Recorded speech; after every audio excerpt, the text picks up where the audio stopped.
Yes, welcome back in Inside the Game, episode 214, live here on the National Soccer Network. What was that sound? Oh, oh, oh, oh. I don't have a horn. Come on, man.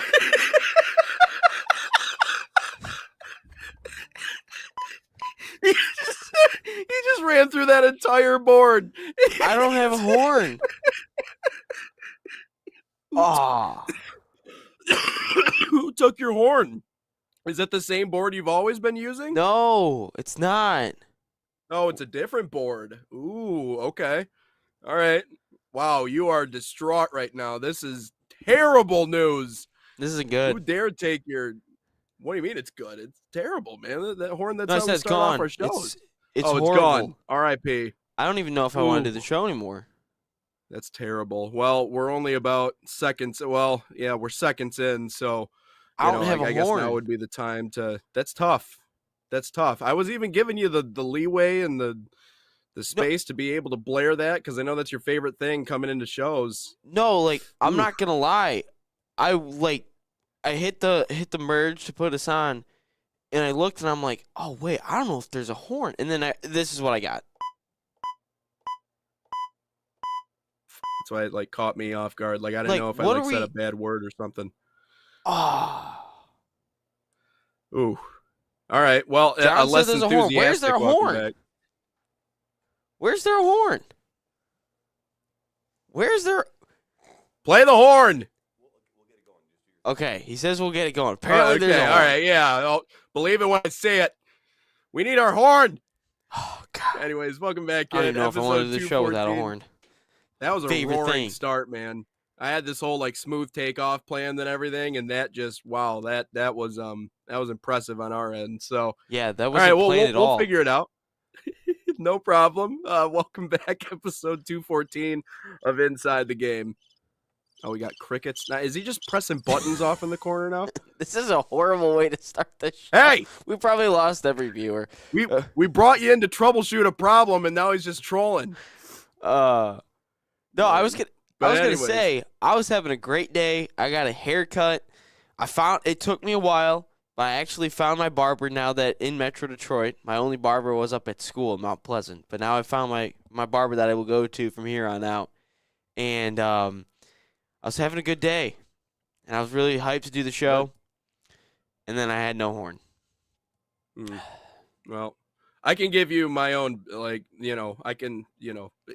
we can at least check out your fade, though. You want to show off the fade? Like, you got to take the headset. There you go. Hey, Mal. Yeah, you can't really At see least with you the don't headset have, on. you still got broccoli head, though. I'm not making fun of you, by the way. No, I wish that's I had, that's why this isn't like some people. So I've been asked this a lot of times. Like if I go to like a doctor's office or I get my eyes checked, like or a dentist, like they will say, "Do you have a perm?" And I'm like, "God, no, I don't. It's just curly hair. It's my mom's hair. Like one of my cousins has a perm, and his hair is like as curly as mine." But like I tell people, no, I do not have a perm, nor do I even want one. Like this is just all natural. I can't do anything with it. It's just there. Yeah. Well, yeah. I mean, it's does your whole family have like hair, like flowing hair? Because I'm half and half. I didn't know what side I was gonna get, and this is what I ended up getting, which is like it's almost like a little Avatar: The Last Airbender tribute. Whenever I put my head down Oh, and okay. stuff the I little know. arrow I get the pointing reference forward. now. You know what I mean? No, Yeah. Thank you. My dad's side is all bald, but then my mom's side, Ah. my Nush Papa still had hair when he passed, and this is my mom's hair, so I assume I would get that. I'd get There's that no side of cracks. the. I There's assume no divots. There's no parts missing at all. You're not heading in the direction of dad's side. No. No, it's my hairline has No? been the same Okay. since like high school. All right, screw you. You don't have to rub it in. I mean, geez. I'm sorry, my hairline's been. No, you're. I'm gonna go to Nate. You should go to Turkey. You should go to Turkey and get a hair transplant. Be like There you Landon go. Donovan. Aren't they all bald in Turkey, anyways? I thought a lot of those guys were bald too. No, but that's where you get it. That's where people from all around the world go get hair transplants. That's where Landon Donovan went to Turkey? get his hair transplant. That's where, Really? that's where two Arsenal players went to get their hair transplants. Like, yeah, no, they that's where they get the hair transplants because they like you have like the thing around your head, like you have like dots that marks it Oh, for you, and then because I think they like move like the hair in the back, and then they move it forward because like that's obviously still yeah, growing, and then they just right. move that into the front. I think I don't know how Yeah, it works. I don't plan on getting a hair transplant anytime soon, nor have I ever yeah, had one or know anyone personally that has one, but. Yeah, no, yeah. this Well, was like they got to completely off take it. topic based on what the show sheet said, so we're They got, running with they it got to today, take I it from guess. take it from somewhere. I mean, they can't just create hair out of nowhere, though. I'm sure someday they will come up with the Is there technology no to be horn? able to do so. Oh, Oh, where's the wah wah wah wah? Do we still have that button? there it is. Yeah, That was allowed. that one's for you. This isn't a good day. I was hyped for today, not a good day. Let's get this thing Terrible back on start. track. Let's talk about it. Trinity Rodman, our first topic of the day here on hour one of Inside the Game here on the National Soccer Network. Recently signed what will make her the highest paid player in the world. Resigns and signs a 3-year extension with the Washington Spirit. She's the highest paid women's player in the world as she now gets $1 million a year. I want to talk about that a little bit here in a second. But after multiple roadblocks with her contract extension, she has stayed. Lots of reports said she would go overseas and join a European side. Again, we've seen an influx of more and more, specifically U.S. women's national team players who are filtering overseas. It's kind of the reverse effect in Europe going on right now. They're starting to build their ranks, and a lot of our top-end players, which we've mentioned the NWSL, is arguably it is the greatest women's soccer league in the world, are going over there to play. But Rodman signed a deal with the Spirit in December, but league commissioner Jessica Berman vetoed it because it went against the league's right deal. Obviously, things have been worked out now. The money is where it needs to be, and she will be making $1 million a year. Obviously, for those who don't know the name Rodman, who tune into our soccer portion, you should. That's Dennis Rodman. Obviously, played with MJ in She's got some Chicago. Was funky a part hair, of those. like her dad. Yeah. Well, at least Sometimes. she's not. She, well, her dad had more than just funky hair back in the day. Dennis Rodman had his whole documentaries dedicated to just that man's life. Fascinating. I don't know how you become best friends with the dictator of North Korea, but if there is anybody who is able to do it, Dennis Rodman was able to do it. That's right. That's right. I just Greatest rebounder crazy. of all time, honestly. Yeah, my man can hit the boards. I actually think they created the movie The Interview based off of Rodman's relationship with Kim Jong-un. Have you ever seen The Interview? Yes, I have. They hate us because Great they ain't flick. us. Great flick. The tiger has night vision goggles. God, James Franco is great. But anyways, getting back on topic, man, we are all over the rabbit trails today on Inside Friday. the Game. Ooh, it's a Friday show. Anything happens on Fridays. Yeah. But yeah, talking about this a little bit. Obviously, she's a great player. It's good to see her back, continuing to play in the NWSL. I think one of the main concerns, it's interesting. You literally flip it. When you talk about the men's side, it's all about how do we get players back here. We'll talk about Josh Sargent here momentarily. That story continues to wind and bend, and the hypocrisy of the European public is just completely on display, full display when it comes to soccer.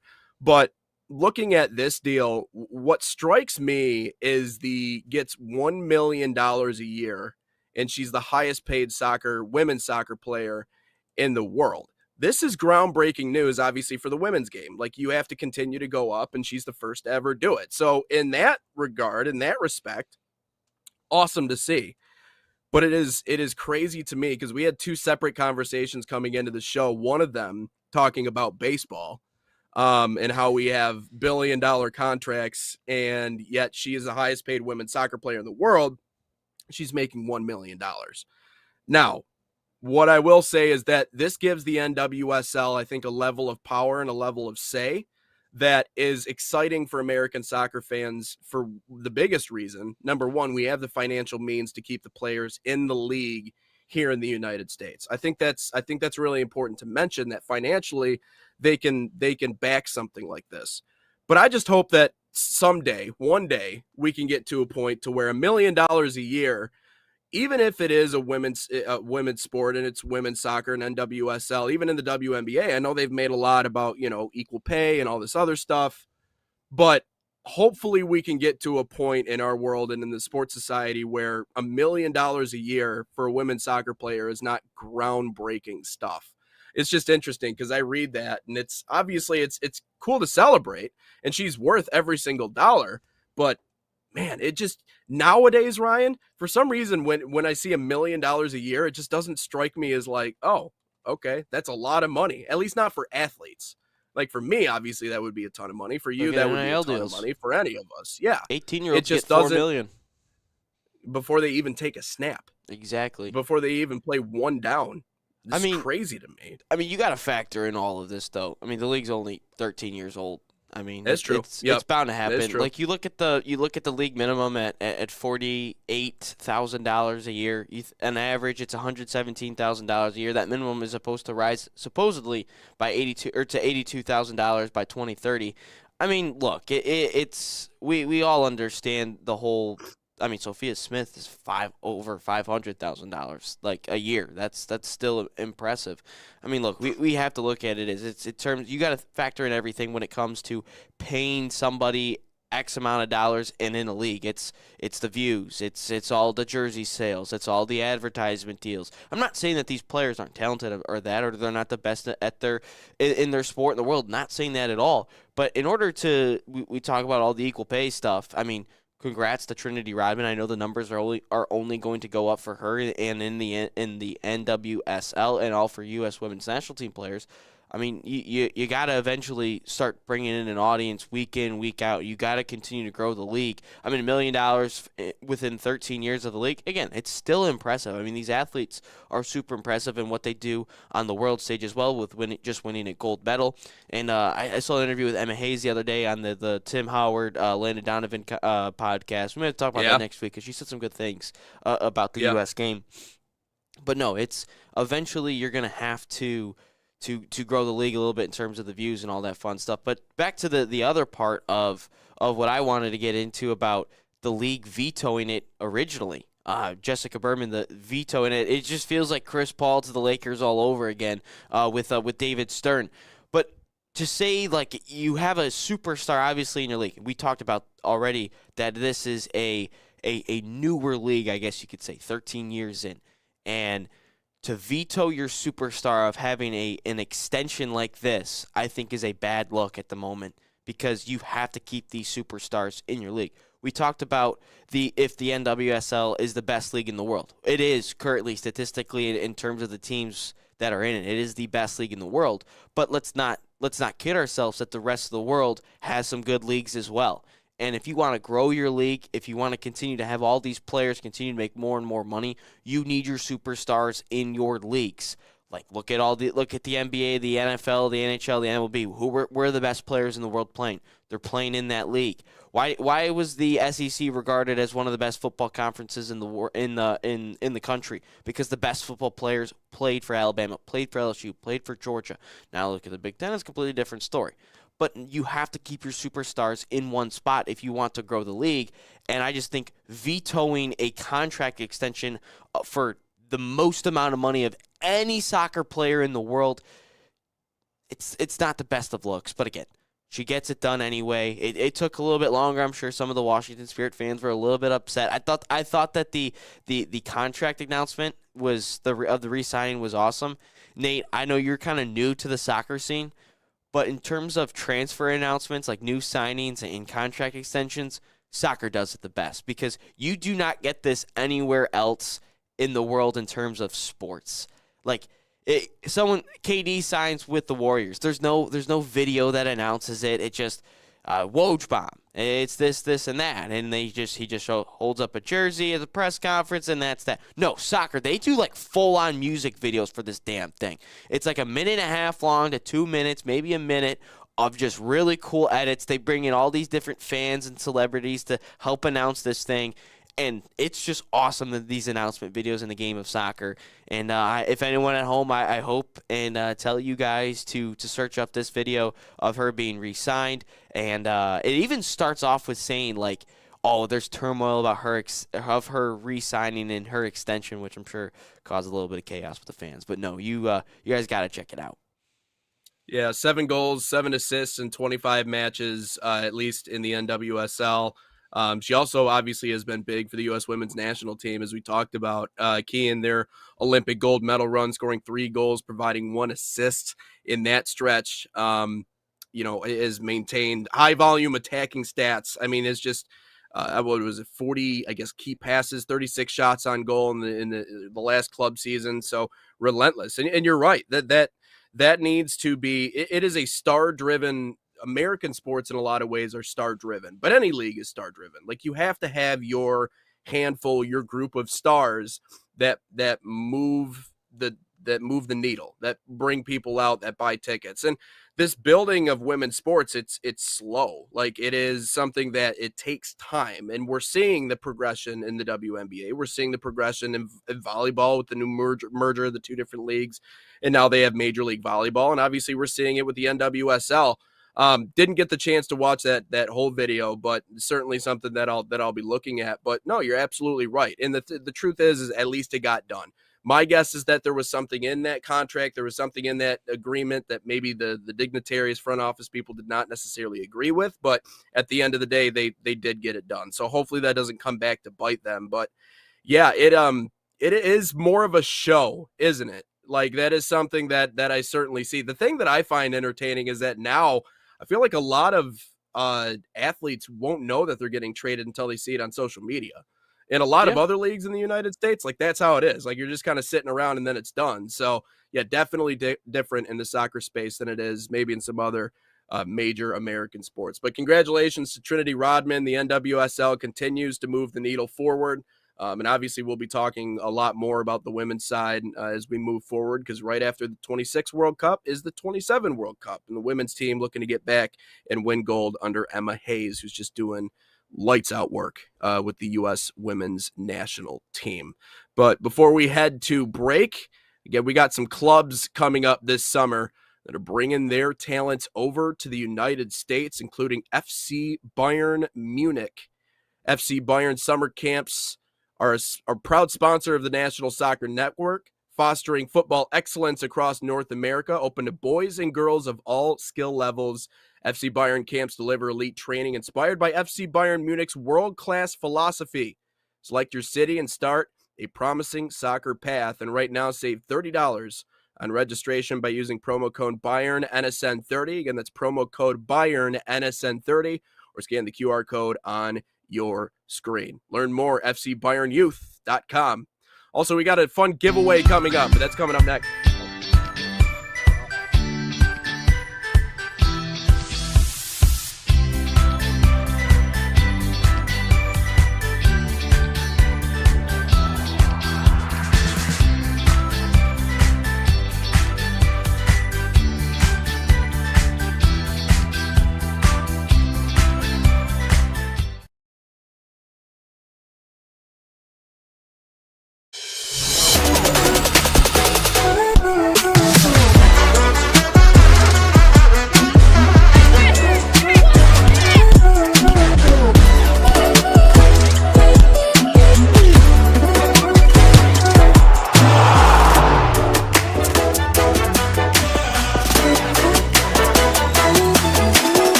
Back live on Inside the Game, Nate Wangler alongside Ryan Glinsky, episode 214, final episode of this week before we head into the weekend. Wanted to quickly notify you guys on one thing. We are giving some stuff away here on the show. It's not something we always do, but Salt Athletic, who is always a proud sponsor of Inside the Game, is giving away their smell-proof cleat bags.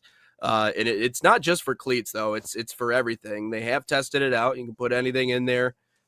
From gear to shirts to shoes to undies, whatever you want to put in there, it is smell proof. Anything that is smelly, and there it is. So our resident model, Ryan Glinsky. We're thinking here at least once a week we'll give away one of these bags. We got a lot of them. We're thinking maybe a little social media giveaway, like. Make sure you're following, repost it or something.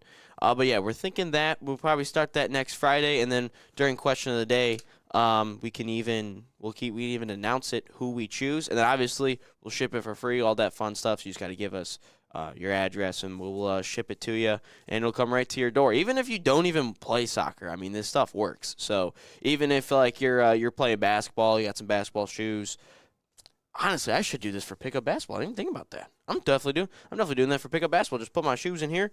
It'll be all good, and then you'll look like super cool walking in like the soccer players holding your bag and stuff. You'll look sweet. You'll have your aura will go up by at least 100% when you walk in the door if you got this you got this Salt Athletic bag with you. So just letting you know about that. But we're thinking social media giveaway as long as you're following us and liking us on, I don't know, Instagram, TikTok. We'll probably do an Instagram. We'll have to keep it on one thing to make it work. But, we're definitely going to do a social media giveaway with all that fun stuff. No, you're definitely right, though. All the cool kids are using Salt Athletic. So, again, check it out. We're going to be giving some of those away. Maybe we come up with like a trivia question or something along those lines. I know we got some live viewers here. Make sure you drop your comments, by the way, here on our show, Inside the Game, and give us a follow on social media at National Soccer Network. Ryan, getting into our second topic and of the Premier Media Group TikTok. We got that thing going and the too. Premier Media Group, all sports content. We'll be posting a lot on that one as well. I want to get into the second portion of our show, and this is the part that it's probably going to take us a minute to get through this, and that's okay because I think we both are kind of ready and willing, and today we have the time. And yesterday there was yet another twist in the Josh Sargent saga. The latest news on obviously the dealings that fell through between him and Norwich City. He has been trading with the academy side because he refuses to play with the senior side until a deal goes through. The transfer window obviously is only weeks away, so it is coming up very soon, but is obviously continues to eye a deal to return to Toronto to play for Toronto FC. Did you say the window opens in a couple weeks?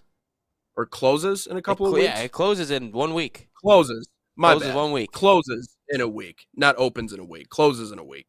But obviously, Norwich City, the comment was made about Josh Sargent's family. Again, we talked about the situation yesterday that led to him being visibly upset in those meetings. Now, obviously, we don't know specifically what was said, but now they're looking for an apology.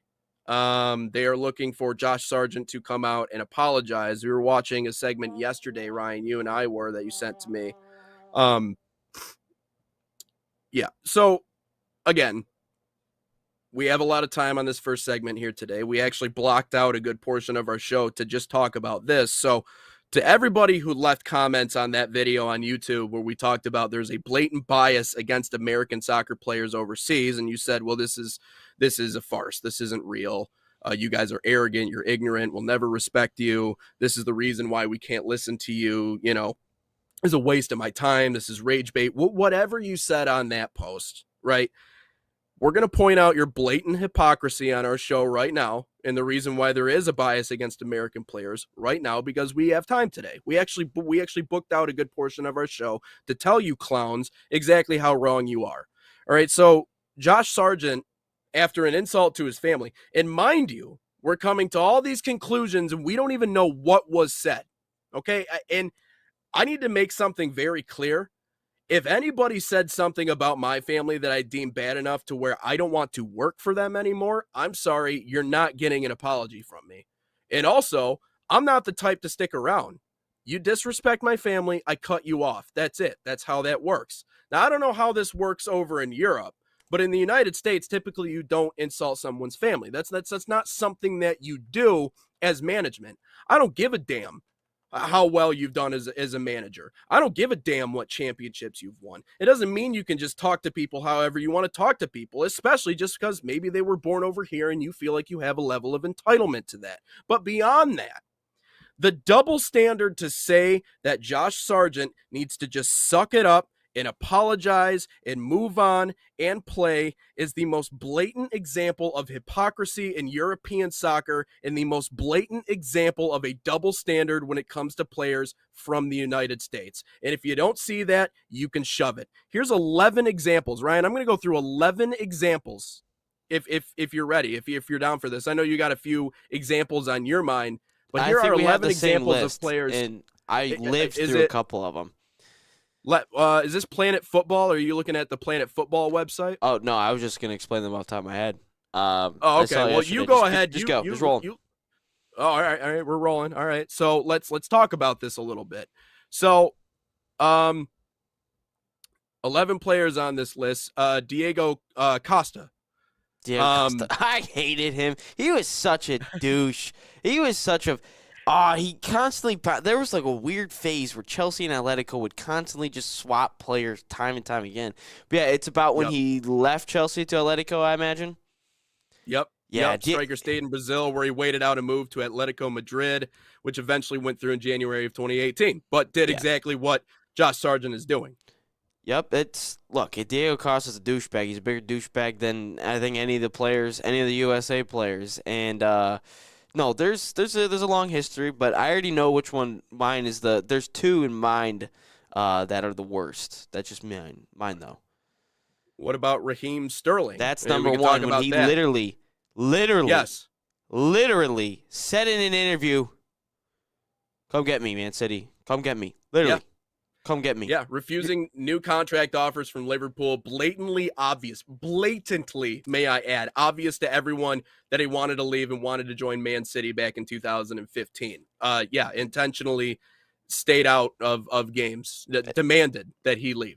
Literally, there's an interview where he says this, and Sterling wasn't even that good at that time, at that specific in time. He was not really even that good and worth $50 million plus whatever he was.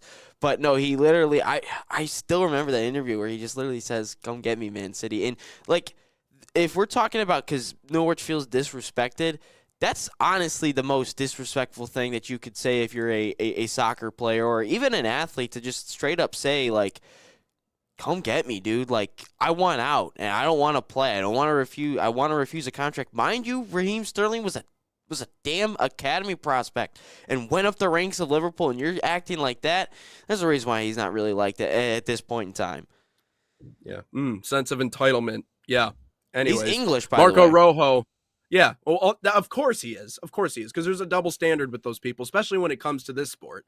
Marcos Rojo refused to train at Sporting Lisbon when he tried to force a move to Manchester City in 2014, bizarrely prompting Juan Sebastian Veron to get involved. God, he sucked. Clint Dempsey. Here's an American example. Clint Dempsey. He's not even the first American in which to do so.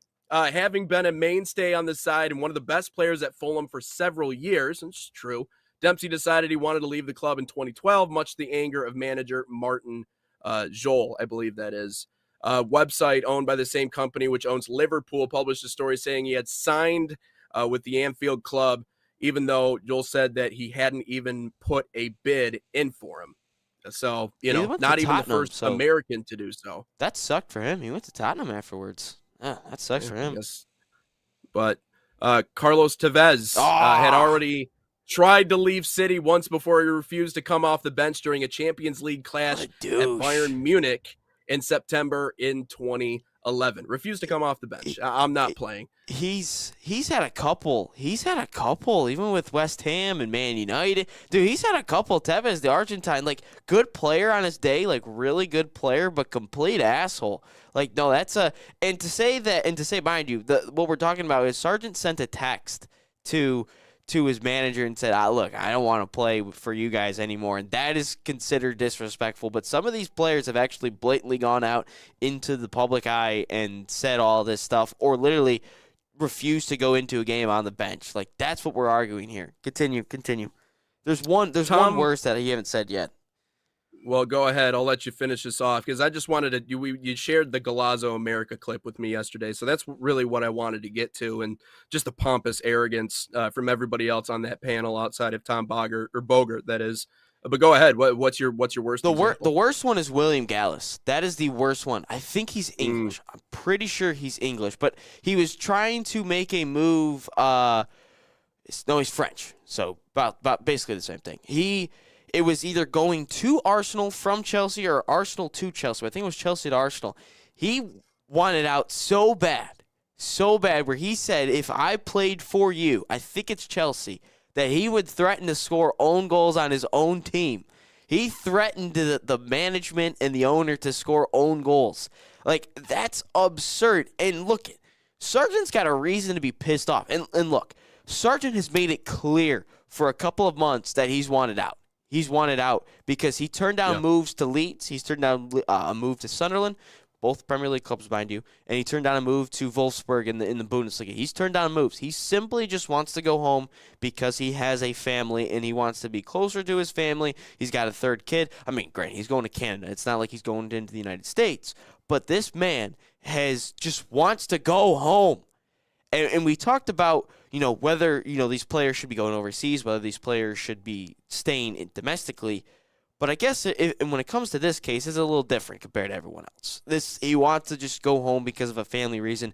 Look, I don't think Sargent is going to be even in the running for the World Cup at this point. I think Pepe's better than him. Adjaman, who might be on the move to Leeds United for $20 million, it might be ahead of him. Flo Balogun, it might be is ahead of him. Shouldn't say might, but no, there's a couple players ahead of him. This move just stunts. I shouldn't say stunts his growth, but it's hurting him, especially with some momentum, trying to build up some momentum into the World Cup. But just let him go home. Just let the guy go home. Yeah. And the go ahead. And my point, you can't go up on a panel as an English person, as a Brit, and say, this is horrible. This is the worst thing that you could do. Just go and apologize when we listed a handful of European and South American examples. You can't do that. You just can't. Apologize? So wait. There needs to be an apology on the side of Josh Sargent, but there doesn't need to be an apology on the side of management for maybe the comments that were made about his family, which, again, by the way, we have no idea what was said. Shout out Josh Sargent for not just telling the entire world, because, I mean, if that was me, I would just throw these people under the bus, to be completely honest with you. But there needs to be an apology over here from Josh, but yet these people don't need to apologize. Okay, I get it. No, I understand it. Also, this isn't unprecedented. That's the part that strikes me the most. Of course, nobody does this. Are you, like, we literally just showed you a handful of different examples. We can keep going, by the way. And what made me upset yesterday, yeah, I mean, but was that clip yesterday from Golazo America and Tom Bogert, obviously giving his take, his side on exactly why this broke down, which is, again, Josh Sargent wants to be with his family. He now has 3 kids. He wants to come back to North America and be around his family. And the first response after that was said, right? Tom Bogert laid it out perfectly. He's like, he wants to go home. He wants to be around his family. He wants all these other things in order to just be closer to his people and continue his playing career. And the immediate response after that is, you're simply playing devil's advocate and you're just trying to sympathize with the guy. Like, there is no, that's what I mean when I say, Ryan, there is no reasoning with unreasonable people. There is no using logic with illogical minds. And these people are so maniacally against and opposed to anything American that even if you try to claim that, hey, it's because of my family, it's because I just want to go home, it's because I don't feel like I'm a good fit here, it is attacks on character, and it is assumptions. And that's all I see in these comment sections are blanket assumptions about how he's selfish, how he's this way, how he's that way, and you just roll over and accept the treatment that you get and you continue playing. It is blatant and unfiltered hypocrisy. And what's interesting is that you guys want to talk about us like you want to attribute everything that's going on wrong in the world and say that we're wrong. And we're talking ball here, right? We're talking man playing game and everything else around that game. This is not a political conversation. This is not an economic conversation. This is a conversation about an individual in Josh Sargent who had his family insulted after months of not really wanting to be with this club and just go home and be with his family. If that reason alone is not enough for you to be like, oh, that's a perfectly good reason. He wants to be with his family. You're either not human and you're a robot, you've never had kids, or you're just, again, a self-centered European football fan who wants to, again, use hypocrisy to your advantage, and then you're going to lash out in our comment section and say that we're being this way or that we're arrogant or we're anything else along the lines. I hope that that y'all flame out in the World Cup. I really do. I hope you just absolutely flame out in the World Cup. Talking England? Because it's just, I'm talking anybody. The rest of Europe. The rest of Europe. All of you fools. Jeez. Clowns. Anyways, look, go ahead. I'll just say this. I think Josh Sargent, because there's a lot of American athletes that would throw this out there, would throw exactly what happened on social media, hop on a podcast, hop on the Pat McAfee show just to explain their side of things. But Josh Sargent's been quite quiet in all this situation. And for people to say, oh, well, they're giving Norwich just a hard time, and, he's giving them such a short leash in terms of trying to find his replacement. I mean, the dude has scored like 2 goals in the last couple of months. And again, why is that his responsibility too? I mean, maybe the whole thing is going on in his head and is affecting his play. I don't know. But all I know is that this guy just wants to get out of here, wants to head home. But for Norwich City to come out here, a side that doesn't do anything in the grand scheme of things, in the grand scale of world soccer here, for them to just have the balls to say, you should apologize to us. Like, you can't be saying that. And then sitting on, and the English people just saying, like, this is the worst thing that a soccer player could do. I could think of 1,000 worse things that Josh Sargent could have done to a club or to the rest of the world or anything than to just say, yeah, I don't want to play. I want to go home. I have a family here. And, like, look, it's not that this player is – it's not that this player is a bad player or anything. He's wanted by other clubs. But he just wants to get out of here. And another thing is Toronto is going to have to pay a lump sum here to even get him. It's going to have to be $20 million plus at this point. But look, I think if you're Norwich, because they still want the player. That's the thing is they still want Sargent. That's why they're still making this a hard time, because at some point you still want the player to play for you, because if they didn't want him, he would have been gone weeks ago. He would have been gone as soon as the window opened. But that's not the case. Yeah. They still want Josh Sargent to be on the team. They still want him. But the thing is they feel like they were somehow wronged because an American is standing up for themselves, standing up for them in the game of soccer, and they just want to head back to the MLS. And again, it's not saying the MLS is a bad league. We're not saying Sargent's a bad player. Don't twist it at all. We're just saying let the guy go home, for Christ's sake. Jeez. Yeah. Yeah. And I mean, it turns out I can't just like insult people and expect them to want to work for me. That's the groundbreaking news in my mind. I wasn't aware that you can just speak to people however you want to speak to people. And I think, honestly, it's a power play that Josh Sargent would want to come back to the U.S. and just give them the proverbial middle finger. Like, I don't need you guys. Like, I'm happy in life. I'm happy with what I got. Like, you think you're so special that you're going to come after my family and insult me personally in order to keep me around. Like, it is.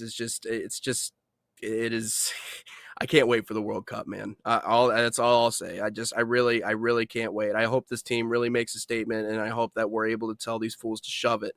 Because I hate this story. Is just, it bothers me. It bothers me deep down. But anyways, coming up next on Inside the Game, we're going to take a look at our projected starting 11 for the 2026 World Cup. Speaking of the World Cup, I know, Ryan, you got yours set. I got mine set as well. I was looking at a couple of different ones yesterday, but let's get into that on the other side here on Inside the Game. Experience the thrill of the game like never before with NSN's Game Rewind. Dive into full match commentaries enhanced with cutting-edge dynamic graphics, letting you relive the highs and lows of your favorite matches in astonishing detail. Whether it's a championship win or a legendary play, NSN Game Rewind bridges the past and future with a broadcast experience designed to captivate. Call 586-304-4405 and start watching today.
Back live and Inside the Game, episode 214, final episode of this week.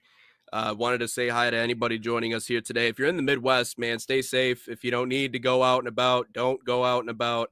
It's about to get brutally cold around here. Actually, so bad that, at least here in Grand Rapids, the snow is getting deeper and the wind is getting colder, and I drive a car that is a little too light to get around in the heavy snow, so I've been hooking up rides left and right to get places this week. Just the reality of it, but make sure you stay safe out there.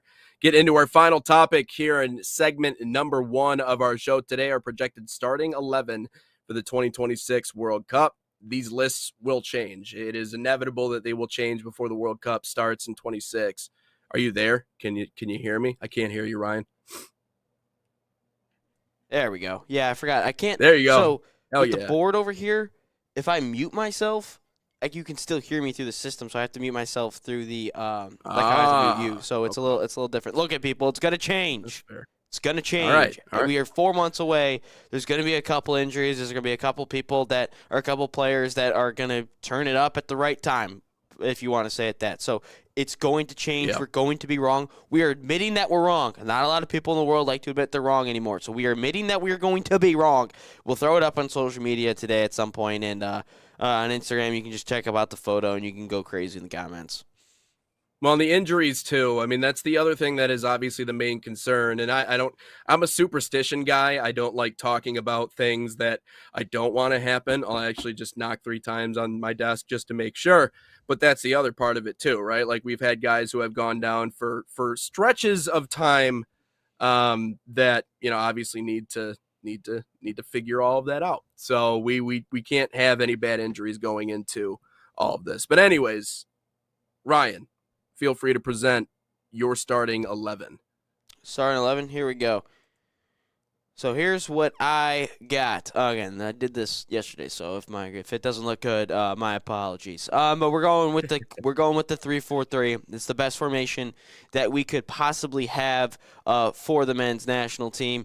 But here's how we're rocking. We're going Matt Freese in net. He's our number 1. After this year, though, or after this World Cup cycle, don't be surprised if he ends up getting benched. There's a lot of young prospects that are doing pretty well and I think could make a run for his money. All right, now we're going with the back 3. We're going left to right. We're going Tim Ream on the left. I think he has to start. It's a young group out there, but I think he has that little bit of veteran leadership. He's going to play 50, 60 minutes a game. I don't think his legs are going to be quite there, but I'm going with the man himself, the middle back, Chris Richards. That's right, U.S. Men's National Team Player of the Year. Can't do that. Chris Richards, the dog. All right, this one might cause a little controversy, all right? But I'm going with my man. I'm going with my guy. I said it. Noah Kai Banks. He's my guy. I don't care that he's 19.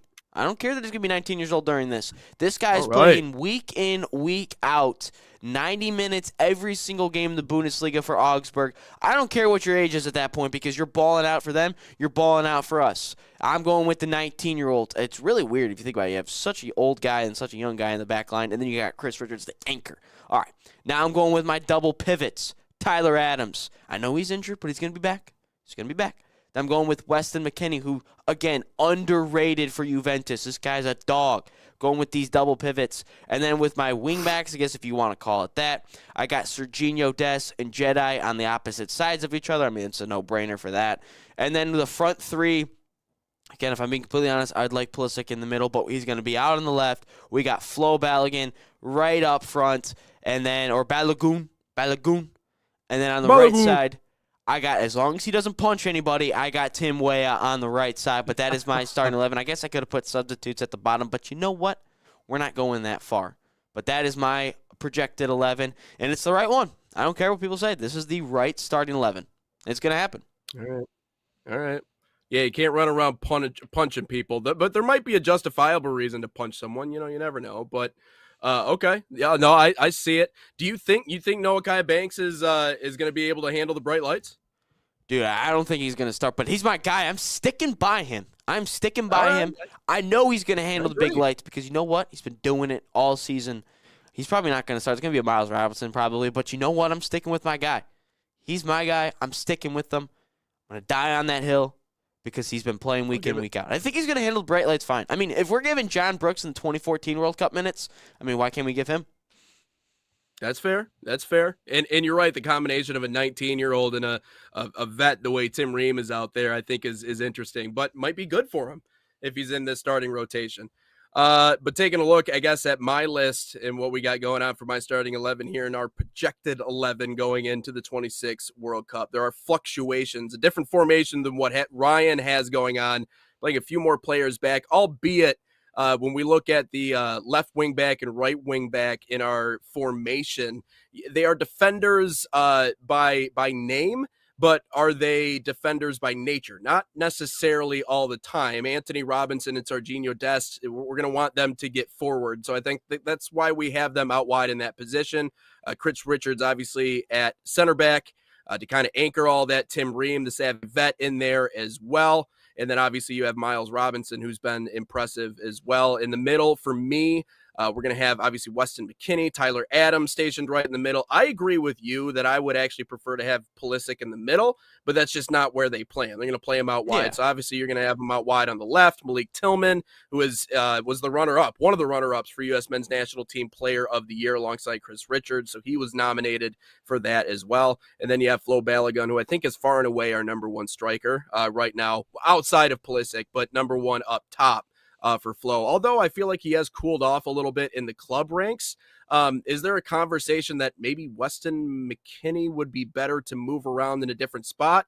Probably not. I think he's better. I think he's best in where he is in the middle of the pitch. And then obviously, as you talked about, Matt Freese in goal. Now, off the top of my head, I don't know what goaltender or goalkeeper that is would be able to really push Matt Freese for the job. I'm just surprised we haven't seen Matt Turner at all.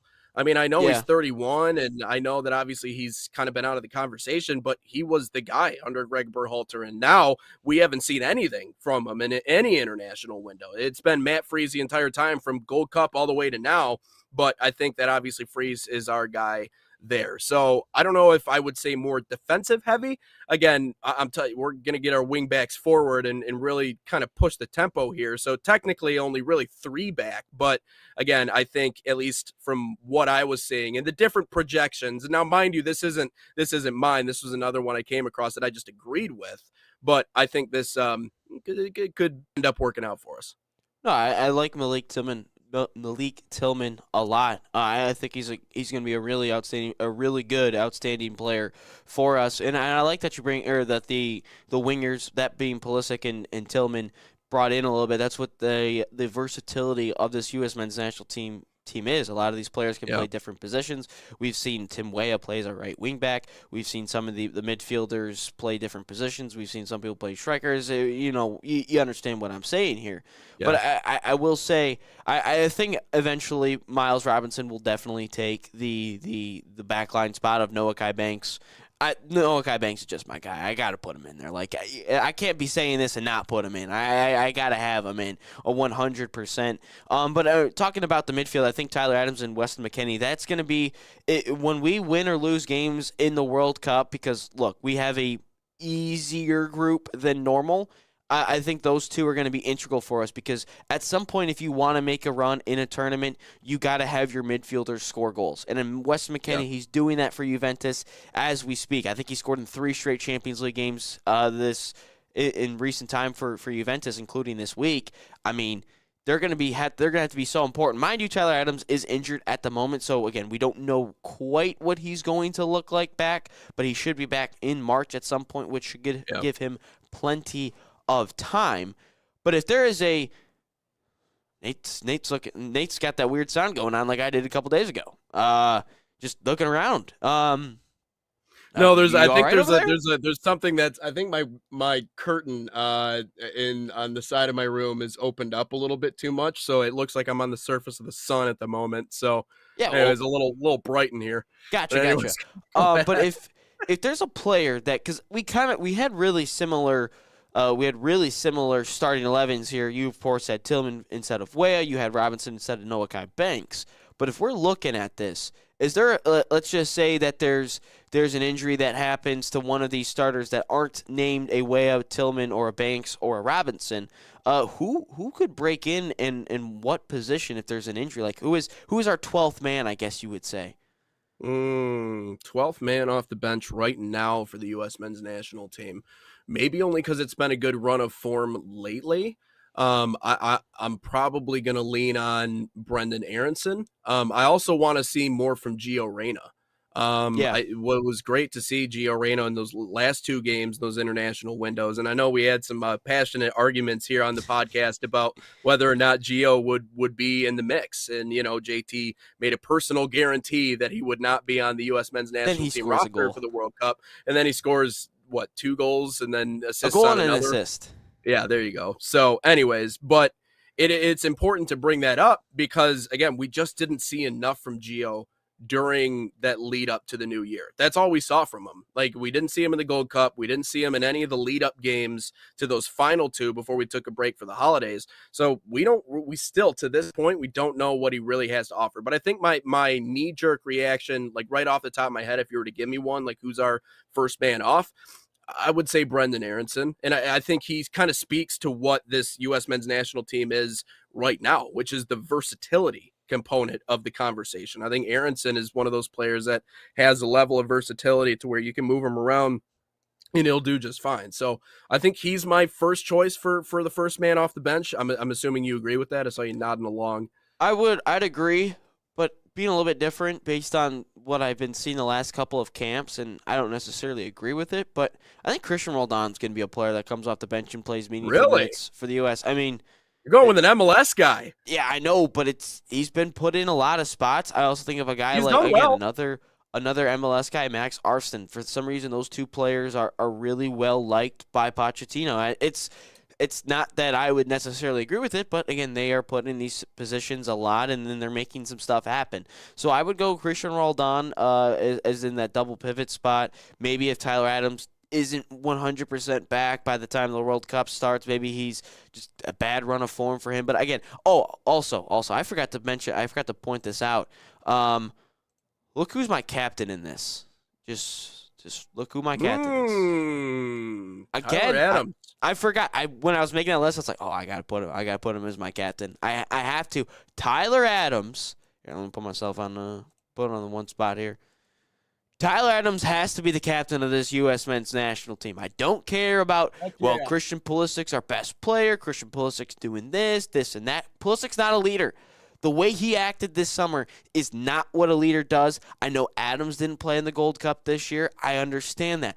But Adams does not go out into the media, go out into podcasts and say, well, he said this, he said that, I can't have this. Like, Tyler Adams goes out there, he gets his job done. He goes out, works hard. He says when he does go on podcasts, he goes out and says, we ain't scared of them. We're making a run. We're doing this. We're going to do that. We ain't scared of nobody. That's what I want in my captain. I'm not saying Pulisic is scared of anyone per se in an international team, But him going out there and making some little podcast or making a little Paramount little documentary, and him and Tim Weah saying, they're so mean for Tim Howard and Landon Donovan for saying this. Everyone's so mean. You know what? It's just rat poison, as Nick Saban likes to say. You go out there, get the job done, quit bitching, and what does Tyler Adams do? He does none of that and gets his job done. Tyler Adams must be the captain of this U.S. men's national team. Well done. Welcome to Ryan's TED Talk. What about Chris Richards? Oh, again, he's good too. I like Adams. I like Adams more personally because I also personally like my captain being a midfielder. That's just my own personal thing. But I wouldn't mind Chris Richards being the captain. All I gotta say is this: Pulisic should not be the captain, and it kind of feels like the American way to just make the best player your captain. Like, I don't know if you feel that way, Nate, but like I feel like in a lot of American sports, the best player is always the captain, whatever sport you're playing, whether that's collegiately, whether that's in the high school levels, whether that's professionally. But I feel like that we are just making Pulisic the captain because he's Christian Pulisic and he's our best player. Yeah. Like, look, I'm not saying it's by default. Like, I'm not saying we don't need him. Like, we absolutely need him. Pulisic is our dog. He's an absolute dog, probably the best player in Serie A right now if we're going based on stats. But he is not the captain material, and that's not a bad thing. I'm not saying that's a bad thing. But sometimes your best player is not your best leader. Sometimes your best leader is the guy that no one really talks about, that he does all the scrappy work, and Adams and Richards both do that. I prefer Adams personally, but I'm just saying, Adams or Richards needs to be the captain, and it can't be Christian Pulisic going into the World Cup because that just feels like we're doing the old thing over again. Yep. And it just seems like a by default kind of decision now for the U.S. men's national team. Like, he's our best player. But to your point, and we've said this before, and it's why I said earlier, like months ago, there can be a team that leads by committee. Like, they don't have to have the one guy, the one face of the team. We know who the best player is, but I would almost prefer a squad that is willing to lead by example and by committee. Just lead from the front. I don't care who it is. Like, it might be a Chris Richards this day. Tim Ream might speak up and say something. You can lead by committee. It doesn't just have to be one guy. So no, completely agree with that. So anyways, those are projected 11, as Ryan said he's going to put them up on social media, so you guys will have a chance to check that out. But we'll take a break here and just call us ridiculous and everything you want to call us. Just unload the way you guys normally do in the comment section. We love it. Coming up next and Inside the Game, we're going to talk a little horse racing. I have a very personal special friend that follows the show, so we're going to talk about Sovereignty winning Horse of the Year. Just a little 5-minute segment. Cool name. But before we head to break, again, we were talking about those soccer camps that are coming here stateside. Man City is bringing their soccer camp. Also, Barca Academy. And there is a way that you can get involved. Barca Academy is a proud sponsor of the National Soccer Network, the official academy of FC Barcelona in the United States. Designed for boys and girls ages 6 to 18, Barca Academy camps follow and replicate the FC Barcelona game model, game philosophy used by Barca's professional coaching staff. Right now, you can save $30 on registration by using promo code FCB30. Again, that's FCB30. Scan the QR code on your screen. Find a camp near you at fcbarcelona.us/camps.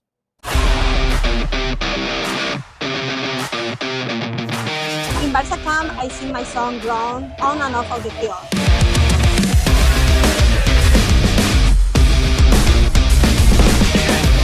Don't miss the time to register. Sign up now for Barca Camp.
Back live on Inside the Game. Nate Wangler alongside Ryan Glinsky. Episode number 214 here on Inside the Game. Again, final one of this week. Wanted to touch on this really quickly as we get into our all sports content, and I'm talking all sports here. One of the things on my bucket list, Ryan, and it always has been on my bucket list, that's to go to the Kentucky Derby. Not necessarily for the races themselves, but for the experience and everything else around it. Like, you get dressed up, and I mean really dressed up, like to the nines. I don't know if you've ever actually like watched the entire thing, but it's crazy. Don't know if I'm going to bet on a horse necessarily because, you know, my luck with betting has never really been all that great. I know that's kind of a win in Rome type thing, so that's kind of just how it goes. But Sovereignty crowned Horse of the Year at the Eclipse Awards. The 3-year-old male earlier in the evening ascended to racing's most prestigious honor in receiving that one. The Horse of the Year outcome reflects the authority in which Sovereignty has controlled North American 3-year-old male division from spring through late summer. The colt becomes the second Horse of the Year for owner and breeder Godolphin in 3 seasons. So 2 out of 3 for the same trainer. And tell you what, Ryan, that's a fast horse. Tell you what, that horse can cook. What type of hat would you wear? Like, because they always got the funky hats. What type of hat would you wear to the Kentucky Derby? Because I don't wear hats. Like probably one of those Abe Lincoln hats. One of the big. Oh, you can't do that. You gotta get like something. You gotta get something better than that. You can't. You can't walk into Doug Dimmadome, owner of the Dimsdale Dimmadome. You can't walk into the Kentucky Derby looking like Abe Lincoln. You already got the beard. You can't do that. You got to have some aura, Nate. You got to go out there, have some aura. Nice little suit. Obviously, you got to have a cooler hat. Like maybe something like not a detective. What about award, the golf? What about like the golf cap, the old school golf cap? Yeah, you got to do that. You got to do that. Yeah, there you go. You would really look like a Peaky Blinder. That'd be so sweet. Yeah, and like a green suit. If you want to walk, if green's your color, go for it.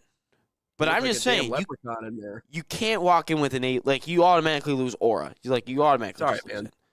That's just the first thing that came to mind, but yeah, I agree. I actually have one of those. It's buried down deep somewhere, but yeah. No, you should rock that. See, I personally wouldn't wear a hat because I look like a 3-year-old kid in a hat, and I don't want to look like that, and I wouldn't do that. But no, cool hat. It just, I feel like the aura of the Kentucky Derby is pretty sweet. I used to watch that thing a lot as a kid, like just the Kentucky Derby, and I picked a couple people. There's a California horse, like his name was California something. I don't remember. California Dreamin'? Yeah, because I think he won the triple, or whatever the horse is, won the Triple Crown. I think that year. I don't recall, but no, There's a time where I was so me and my cousins and I, excuse me for the grammar police, when we were little, one of my cousins' birthdays was always, they always had the party that Saturday of the Kentucky Derby, and we all technically bet on horses because our parents just, bet money, but they said it was us. So we'd pick a horse, they'd place it for us, and we'd all, we could have been doing anything, everyone could have been doing something different, but once the Kentucky Derby was put on, we're sitting in front, and we're looking at it, we're like, go, go, go, go, go, go, go, go, go. Yeah, and, of course. Picked a couple winners in my time, but I haven't paid attention to. I might have to start paying attention again. Here in a little bit because I haven't paid attention the last couple of years. What would you name your horse? Ooh, what would I name my horse? I would name it Christian Pulisic. I would get a stallion and name him Connor. Ooh. Speaking of that, you see Jesse and then Jesse Minter's the head coach of the Ravens?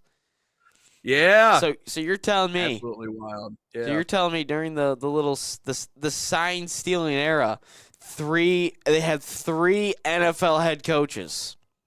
And one of them I think is going to win the Super Bowl at this point. I think they're the best at. They play the Rams. That'd be a good game. I still think they win though. Really more of that later in the show. But no, yeah. Connor and then a stallion. Okay, I don't know. You put me on the spot like I did with the hat. So I would say, if anything, Gosh, that's a good question. Some fun ones. Just make it as random as possible too, because remember those are horse names. Like they're just the most random Journalism? things you ever think of. I would name it. Journalism. I would name it Inside the Game.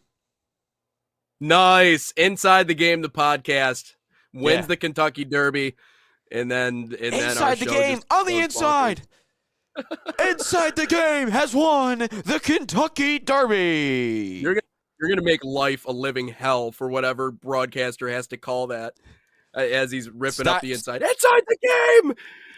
Oh. Inside the Game is moving on the inside. Here we go. Connor Stallions is on the move. That's pretty good. Hey, I mean, you ever think about getting into horse racing play-by-play? It's pretty good. I do now. You got the ring for it. I do now. I just imagine they're just auctioneers. They're glorified auctioneers with headsets on. But anyways, and on the moving on inside, to they turn around. They turn corner 2. Inside the Game is in the lead of just ahead of Connor Stallions. Now they move into turn 3. Going once, going once, going once, going once, going twice. Sold. Inside the Game wins. Jeez, Stop making me laugh. Anyway, Inside the Game wins the Kentucky Derby. I hope your aunt liked my play-by-play. She did. She will love that. So shout out Aunt Bridget for that one. But moving on to our first topic here of the All Sports edition. Well, I guess our second topic, where maybe 1.5. Who knows? Ryan, I know we want to talk about the NFL here coming up in a little bit, but I don't know. I don't think we have a graphic made for this necessarily, but it's not really all that necessary in my mind. I think it's something that we can just start the conversation on and then see where it goes from there. You're talking about Kyle Tucker with the Dodgers. Now, we had already posted a clip on our social media mentioning how, $2.1 billion in guaranteed money that has to be paid out by the Dodgers is $800 million more than even the second closest team in Major League Baseball. The second closest team is also a team that shares the state of California, and that's the San Diego Padres. Now, obviously, the Mets are up there as well. The Mets are over $1 billion, so that's three different Major League Baseball teams that are over $1 billion. Well, yeah, and it's the Mets, right? So, I'm not saying that the Mets have a competitive advantage because they just find a way to choke. But either way, it's starting to get ridiculous and it's starting to get out of hand. But you had mentioned something that the Dodgers did when it came to Kyle Tucker's contract, and it's not the first time they've done it. They use this strategy more aggressively than any other team in Major League Baseball, but it's not that 64 million number is a little confusing because he's going to get it, but the way he's going to get it is different. So go ahead, Ryan. Yeah, how is he getting $1 million a year? How? How is he getting $1 million a year, and then he's getting a $64 million bonus? How? That doesn't make sense. What are the Dodgers? What are these loopholes? Again, it's not the Dodgers. Again, I'm not saying it's the Dodgers' fault that they're exploiting loopholes in the system. That's not their fault. That is kind of their job, if you really think about it. That is kind of their job to take advantage of every situation and give yourself the best advantage to win a championship, that being the World Series. And also, Shohei Ohtani is making $2 million a year, but he gets $70 million a year in 20 years. But how does Kyle Tucker, a guy of this caliber, make $1 million a year, and then he's getting a $64 million signing bonus? That doesn't make sense. I mean, Andy Ibanez is making $1 million. That makes sense. Andy Ibanez is making $1.2 million with the Dodgers. Now, that makes sense. But a player of Kyle Tucker's caliber? $1 million a year? Yeah. I mean, 64 in the signing bonus. It's a signing bonus. This is why that's the over majority of the money that he's going to be paid as a signing bonus. And the reason why I think is because on the books, it's only $1 million a year. You can therefore justify it with the rest of the money that you're paying out, guaranteed money that you're paying out to everybody else on that roster. There's a loophole. There's a financial loophole. And so the question was brought up by you earlier today. Should there be a hard cap in Major League Baseball? Again, all these things in theory sound great, right? In my mind, as a fan of this game, and I think a lot of other people who are just fans and people that buy tickets. Now, obviously, I work in minor league baseball, but I don't work in Major League Baseball, and I still like to go watch games and be a fan and experience that side of things. Yeah, but Bluey doesn't come out to Comerica Park. Yeah, he does. Bluey was there the last time I was there. Oh, I does think he? this summer. I Or really he haven't was been to a he was Tiger at he was at Wrigley. I don't know, but you ain't gonna see him if he's at Wrigley because there's like 80,000 other people in there. But anyways, for fans, in terms of competitive balance, this is something that I think we would all like to see. I think we would like to see organizations that have more means like the Dodgers, not just be able to have carte blanche over every single player that they want.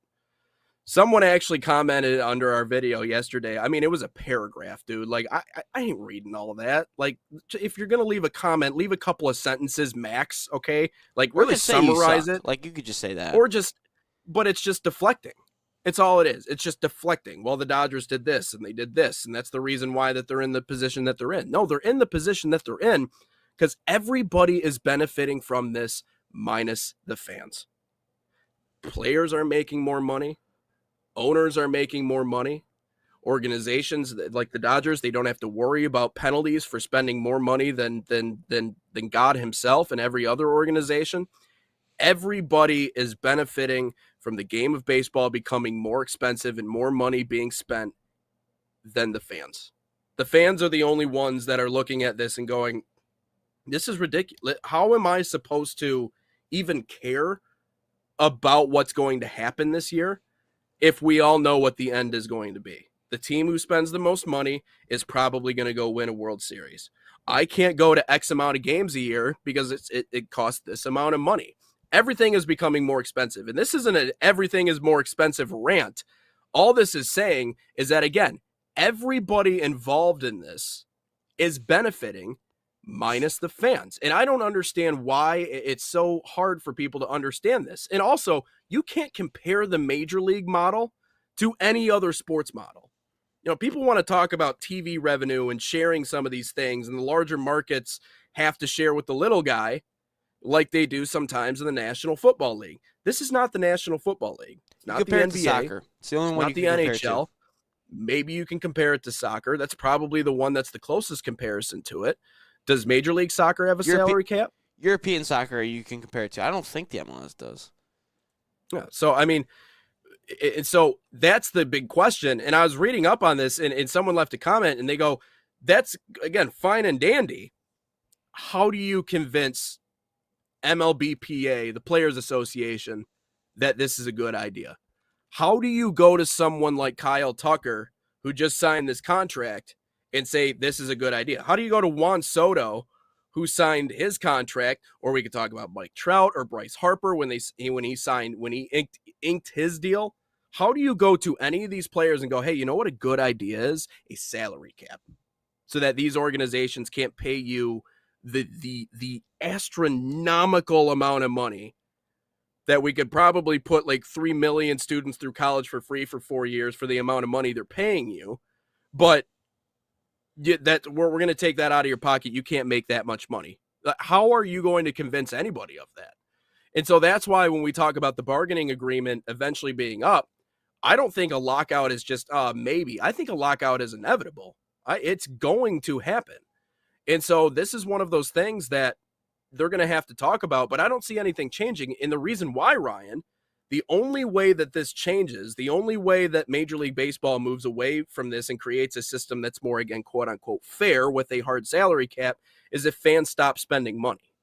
If fans stop showing up to games. Exactly. And this is the part, as a fan, you really have to find it in you and be able to create maybe a group or something that stands up for what's right and that refuses to go to games. But again, that's not going to happen. Reason why that's not going to happen is because most people that go to baseball games are not really there for the baseball games, if I'm being completely honest. They're going there for the food. They're going there for the dog. They're going there for the beer. They're going there for, again, Bluey and Bingo's ass, who just showed up, an hour ago, and they're signing autographs. That's why people are going to the games. I don't think anybody, they're not mad enough. We're not mad enough as a fan base of baseball to change anything. Look, you want to know why I'm at the Tigers game? Pepsi porch at Comerica Park, sitting up there with my friends, talking, not paying attention, tin roof afterwards. That's what I'm there for. That's what I'm there for. It basically is, but no, like look at that's why if you look at a baseball stadium, you look at the top because people buy those tickets, but they never actually sit there. Like I think I bought tickets last time I was there. I bought a ticket for like the last row, and it was for like $10. I never even sat in the seat. I just went there, excuse me, to the Pepsi porch. Just sitting there. To answer your question about the MLS, they do have a soft salary cap, so there is a budget, but then there's certain rules where you can get around it based on like age and targeted money or whatever. So not really is how I would answer it. But for the baseball point, there ain't going to be baseball in 2027. Like there is not going to be a baseball season in the MLB standards. I don't know how that affects minor league baseball, but again, maybe I'll go to some Whitecap games. Maybe I'll pop out to those during the summer of 2027. Which, mind you, for the people You should at home, either way. you don't need a lockout to do that. For any baseball fans out there, you guys don't want to watch baseball? The World Cup's happening in 2026. Support your U.S. men's national team. Grow the game of soccer. I'm just putting it out there. Depressing. You keep looking over there, man. It ain't gonna come back. It's depressing. But I'll say that. But no, I'm just putting it out there. You can watch the World Cup. You know what? Maybe we will take a break. We'll continue the discussion on the other side of the break. Let's continue the discussion on the other side of the break. We'll stick with the salary cap. We'll get some more opinions. But let's talk about Man City. All right, getting into our Man City read here today. Man City Soccer Camps, proud sponsor of the National Soccer Network, as always, bringing world-class training inspired by Man City's global football philosophy to players across the United States. Open to boys and girls of all skill levels. Camps focus on technical development, decision-making, and playing the game the City way. Right now, you can save $30 on registration by using promo code MCNSN30. Again, that's MCNSN30. Or scan the QR code on your screen. Find a camp near you, usacamps.mancity.com.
Back live and Inside the Game, episode 214.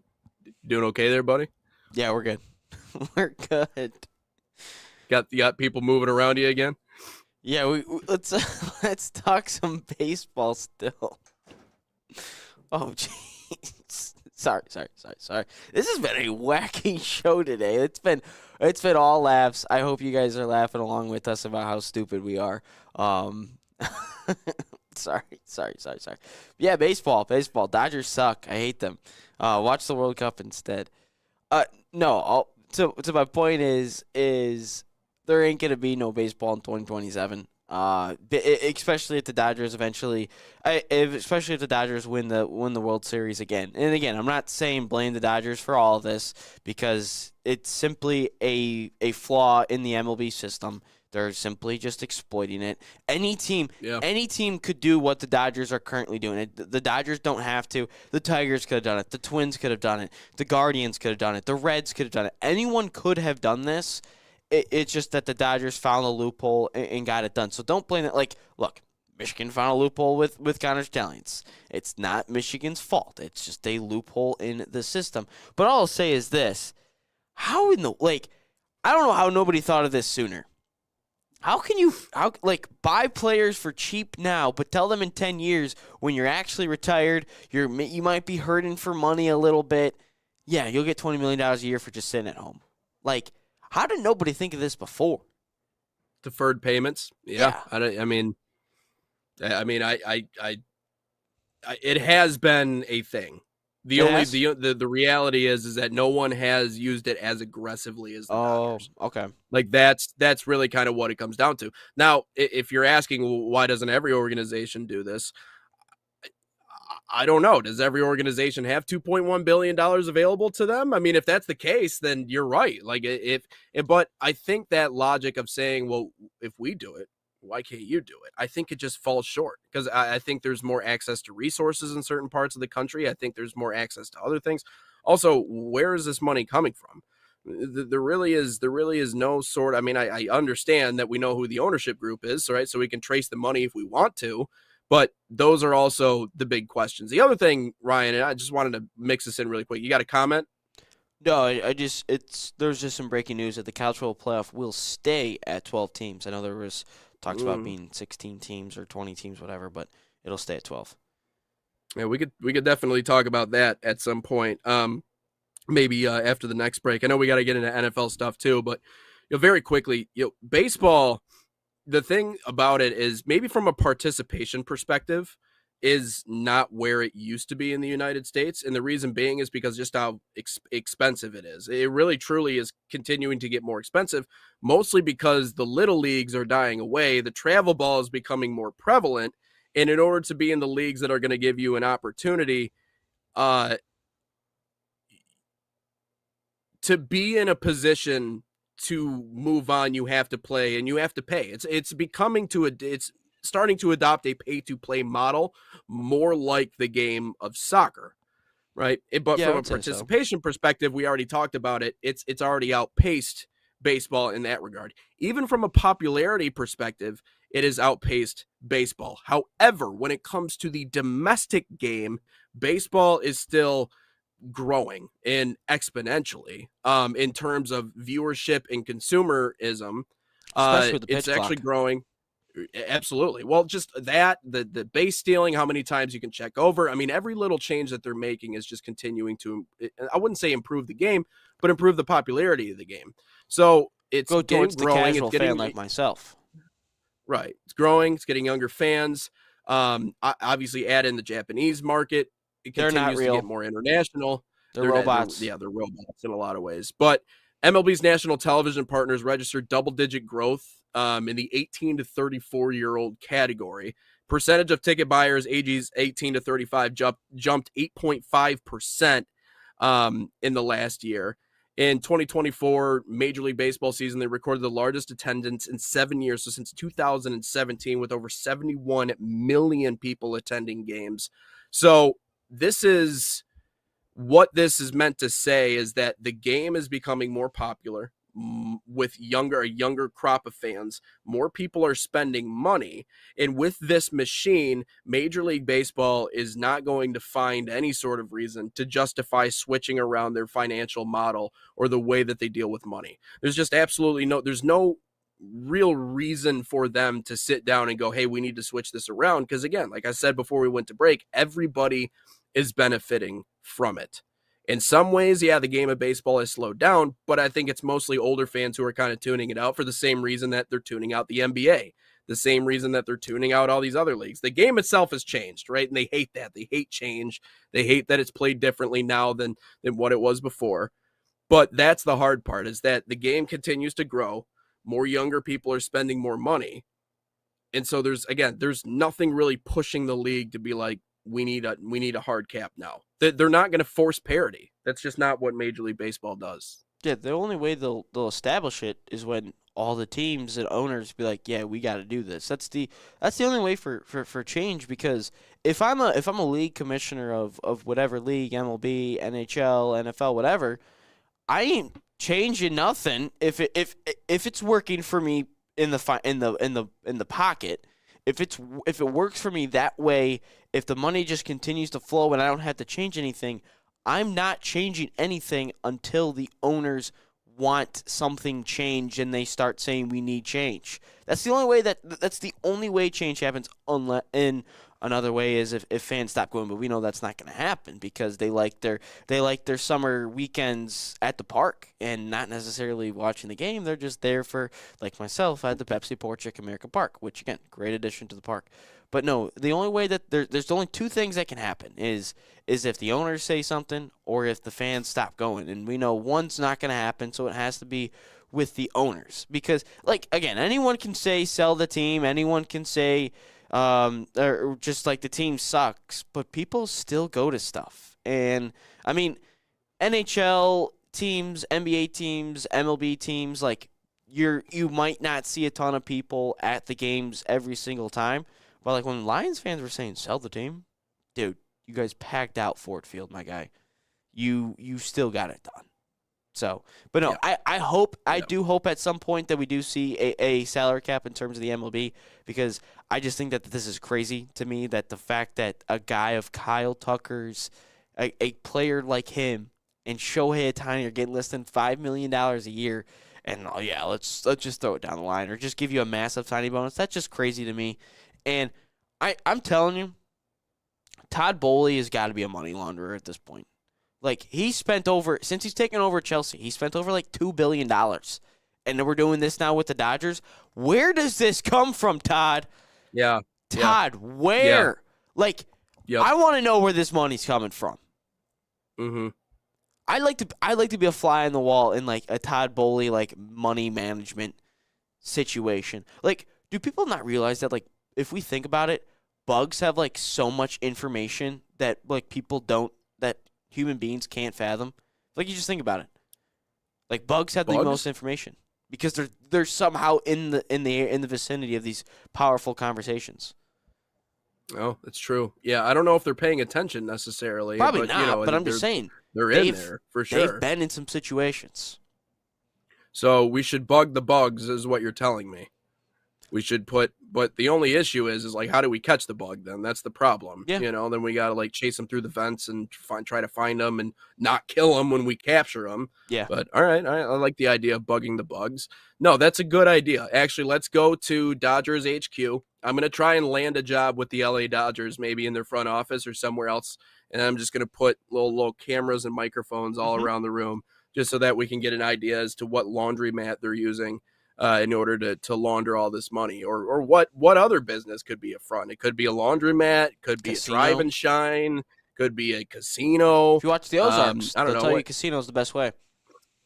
Well, you like your old school mafia movies, right? Have you seen any of the Goodfellas or the Godfather? Given your old taste and no Godfathers, I've never watched because really, yeah, because whenever that's when you got to get them. So whenever I planned on watching it, something always came up, and then when I went back to it, it wasn't on the streaming service that I was trying to watch it on. I was like, let's wait till the next one. Goodfellas I've seen, though. Henry Hill will always be snitching on people, man. Always be snitching. But yeah, man, I agree. I don't see how it can change, but it is an interesting conversation. Quickly before we take our second break here in the second hour, so the college football playoff staying at 12 teams as their format in the years moving forward. Ryan, I already kind of shared my opinion on this. I think 8 should be the max. I think once we start to get beyond that, we start to include teams that it's what's really hard to me. And I'll say this is that when you look at Tulane or James Madison or any of those schools, realistically, there is, until someone actually proves me wrong on this, I just don't think those teams, the 11s or the 12s, have any realistic chance of going out and winning a national championship. But if it messes up Michigan State, Notre Dame, or Ohio State making the playoffs, I'm all for it. That's fair. I'll give it to you. I just think it should be the top 12 teams in the country, right? So we can talk about that. But the hard thing is, and I know I kind of got up on my high horse before the playoffs actually began, Miami making it to the national championship, I think, has changed a lot of people's minds on the way that this format works. right? It'd be one thing if the teams we expected to dominate just went out and dominated, and it was a number 1 and a number 2 meeting up in the national championship. I think we'd be having a very different conversation right now than what we are. But Miami themselves finding a way to get through Ohio State and get through who they needed to get through to make the national championship game, and then creating that matchup. Indiana, I wouldn't say they were a given, but if you're the number 1 team in the country going in, well, then I don't know if that's as much of a shock. Well, but Indiana's the only team with a bye to ever win a game. I mean, I know it's been 2 years, but the bye teams are 1-7. I still think it's a flaw. Again, I think Monday we should have. I think Monday for our All Sports we should talk about the scheduling, because I have a ton of ideas about the scheduling. I think the current 12-team schedule format is flawed based on everything, based on facts. But I'm telling you, I think we need to have a scheduling, because I already have my ideas for how the schedule should go. I know we got NFL to get to and all that fun stuff. But you have to fix – it all starts with the schedule. Like, people can say the 12-team playoff format is flawed. Well, it's flawed to begin with just the schedule. You're telling me that a team that has a bye doesn't have to play for a whole month, but the teams in the first round don't have to wait a whole month? They get to wait like 2 weeks? I get it. We'll do the better team. And, you had a 4-team playoff where everyone had a month off to begin with. But that's different because all those 4 teams were playing at the same time. Now you have, 8 teams? Yeah, 8 teams that are playing 2 weeks before that the last 4 teams have to play. So there's a massive advantage. That's why we've seen Ole Miss beat Georgia. We've seen Texas Tech lose to Oregon. Who's the other one who did Indiana end up playing in the? Or no, Miami beating Ohio State, and then you fast forward the year before, Ohio State beats Oregon, Penn State beats Boise, and all that fun stuff. They go 0-4. So there's a flawed system, but it's you can say it's a flawed system, but you know what? It's flawed because of the scheduling aspect. That's the flawed part. And I agree with you that 8 teams should have been the max, but that's just a fantasy world because that doesn't do this for the NCAA and all the TV rights. And I think if we're going off reality, it'll be 16 at some point. It's just a matter of time. But I think the 8's the right way to go. But I've got some solutions for Monday on how to fix the whole college football playoff format and all that fun stuff. Because there's some massive easy things that can change too. Man's got some ideas. We'll definitely talk about that coming up on Monday. But coming up next here on Inside the Game, we're going to talk a little NFL playoffs. And then, of course, we'll get into our question of the day here on Inside the Game.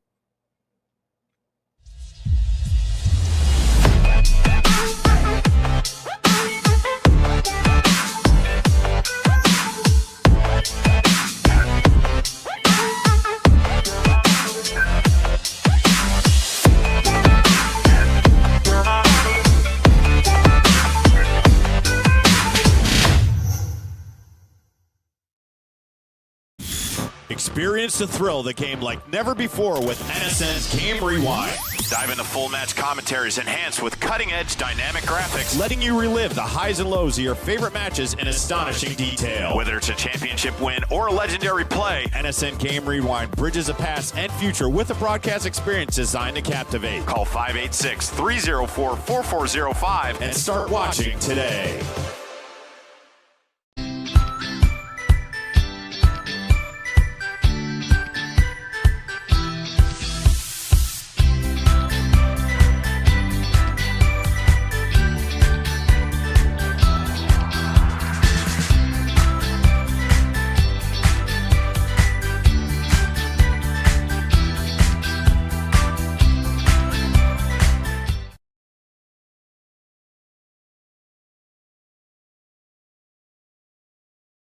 Back Inside the Game, episode 214, getting into our final segment before question of the day here on the show, talking a little NFL playoffs, the championship between, AFC and NFC championships coming up here very shortly. And And I think it's going to be an exciting matchup. We talked about it already here on the show. We're convinced that whoever emerges out of the NFC is more than likely going to win the Super Bowl. But I guess that leaves me with asking you, when you look at these two matchups, I'll give you the floor. Who are you thinking on either side as we head into championship matchups, and then obviously the Super Bowl? What I think is this is the worst NFC AFC title game weekend of all time. That's all I would have to say to begin with. No, if I'm looking again, they're going to be toss-ups. Like, don't get me wrong. I still think that the Patriots and the Broncos are talented, but when you have a backup quarterback in the Broncos, and then you have on the Patriots side a team that I think is relatively mid based on who they've played up to this point. You look at their playoff run, the Chargers sucked because of one reason. The offensive line died. They lost both of their tackles. Then you think of the Texans, C.J. Stroud. The signs really didn't matter, if I'm being completely honest, in big games with C.J. Stroud. C.J. Stroud, and you put him in cold weather, he can't get it done. He throws like 5 picks or whatever it is. Look, the guy sucked. So you played that. Drake May simply did not have to do anything the last 2 weeks. All he had to do was not F up. That's all Drake May had to do the last 2 weeks. He just didn't have to. Basically, Vrabel goes, Drake, just don't mess up. You're going to get into the AFC Championship game. Just don't mess up. Play the game. Hand the ball off to Travion. Hand the ball off to the other running back, Stevenson. I forgot his name for a second. Look, that's all you had to do. Just don't mess up. Don't throw picks. Don't turn the ball over. That's all you had to do. You're in the AFC Championship game. Then look at the Broncos. It should really be the Patriots versus the Bills, if we're being completely honest. But the Broncos have a very good defense. I'll tell you that. I think they have a phenomenal defense. They got the home crowd with them as well. If I'm being honest, I think we're going to see the Broncos win. I think it's going to be like 16-13. Each team is going to score 1 touchdown. It's going to be an awful football game. But somehow, Jarrett Stidham's going to lead them like 30 yards down the field because of a bad punt by the Patriots. Stidham's going to lead them 30 yards down the field. He's going to get to like the 30-yard line. They're going to kick it. They're going to go all the way to the Super Bowl. And then just for them to get pounded by the Seahawks, because the Seahawks are going to beat the Rams simply because Mike McDonald's a dog. And what does Sam Darnold not have to do? He ain't got to do much, simply because Charbonnet's out. Kenneth Walker is going to be a dog, even though I hate saying that. You got A.J. Barner at the tight ends. You have Jackson Smith and Jigba out wide. Look, the Seahawks are going to win this thing. The Rams, I think I hate the Rams now because of the fact that they're going to win. They could win a second Super Bowl, and the Lions not even been to one based on all the trades and everything. But I personally think that the Rams are going to lose, and it's going to be Seattle. Oh, crap. I didn't even realize it. That's going to be a rematch of the Super Bowl a couple of years ago with Russell Wilson and Peyton Manning. The same thing's going to happen. The Seahawks are going to kill the Broncos in the Super Bowl. That's what I'm going to go with. Seahawks dominating. And the Broncos. Yeah, it really does. It really does reek of one of those matchups where like one weird play will kind of decide everything, whether that be like a special teams play or a turnover or something along those lines. Like, these are just two teams that are just, especially in the AFC side, that are just coming into this just banged up, missing key pieces. Like, it feels like a stumble to the finish kind of situation. Again, if you get into the Super Bowl, anything can happen. Now, you just got to win one game. That's all that matters. But I think being at home for Denver is the biggest thing they have going for them. This defense has looked better, but not having Bo Nix does make a huge difference in my mind. And again, you talked about Drake May. Really, the inconsistent quarterback play throughout the course of the year has been the thing that we've always been looking at. He doesn't have to be special to win this game. He just has to be serviceable. He just has to do his job well. And most importantly, Ryan, and I think you kind of hinted towards this, don't turn the football over. If you don't turn the football over and you play serviceable and you play well, and also if you keep the football away from this Denver offense, they're not really going to be able to score. And this isn't a team that I think is well equipped to really push the ball down the field, especially while missing their number one quarterback. And we mentioned the inconsistencies on the offensive line, and obviously that rolls out to everybody else on that team. I'm going to go a different direction. I think the Pats pull it out. I think it's going to be an ugly game. I think it's going to be a late bad break for one of the two teams, but I think that they're going to find a way to at least eke it out, because I just think Denver, unfortunately, at this point, they've been able to just skate by. They've been able to skate by with what they have, despite some of the injuries, and obviously Bo Nix being the most notable of them in this postseason. But I just think the Pats have it in them to pull it out in the very waning moments of that game. But it is. I think it's a one-score game. I think it's close. I think it would be anywhere within 7 to maybe 3 points. I don't think it's going to be a blowout necessarily on either side of things, but it's going to be a close ball game. But I think the Pats pull it out. On the other side for the Seahawks, man, I have not seen a defense that ferocious for this organization since the Legion of Boom. I mean, they're great. So I think it's weird to think that there's like a far and away favorite in this NFC matchup, but I'm going with the Hawks on the other side in the NFC in order to make it to the Super Bowl. So I think it's Hawks. I think it's Pats. And then, you talk about a Super Bowl rematch. That'd be really fun to watch.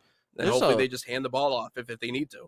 Like, I think the only combination where you can't have a Super Bowl rematch of like anything in the 2010s would be the Broncos and Rams. Let's see if the Broncos and Rams have ever played each other in the playoffs. But no, like, because you think about it, Seahawks, Patriots have played each other. Rams, Patriots have played each other. Shout out our guy Jared Goff. And then you see the Broncos and Seahawks obviously have played each other. Let's see. Yeah. Well, I will say they have not. They have not played each other. Yeah. Yeah. And I'd say with all that being said, winning on the road in the postseason is not easy. But if there's one team that's proven that they can do it, it was the Rams and what they did in Chicago. So, I mean, they're road warriors. And the Panthers. I think and the Panthers, but the Seahawks are a far different team, much better roster altogether than what Chicago was. I don't know. And obviously Seattle is going to be far different than what Chicago is during this time of the year. But either way, I think it's Seahawks. I think it's Pats. Yeah, I was just about to say, could you imagine if the Bears played, like if the Bears played the Niners, like how bad the weather would have been? Yeah. Like, because obviously Sunday would be it, right? Yep. Yeah, you're looking at like negative 40? You serious about that? Ooh. Wind chill? Yeah, with wind chill and everything. You're looking at what it feels like. I mean, I don't doubt it. Yeah, Like- I don't doubt it. I mean, with the wind blowing off Lake Michigan there.